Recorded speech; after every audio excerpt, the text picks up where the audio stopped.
wagiye ku kirwa cy'Ipatimo bazi yuko ugabanya umunyu warabayeho nta ubona. Igihe utangiye kwirira Imana yirukana izo ndwara mu izina rya Yesu. Murye mwakoreye Imana, mumigisha Imana itanga n'ibiryo bibamo. Murye muryoherwe, kandi nugira amafaranga ntukarye nabi, ujye urya neza, kuko no mu ijuru Bibiliya iravuga ngo tuzongera turye.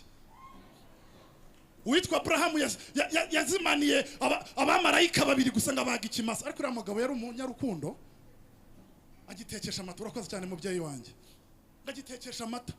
Abamarayika ngo bamare kukirya, aravuga ati numva ubuhanuzi bumanutse. Burya hari ubuhanuzi bumanurwa n'inyama.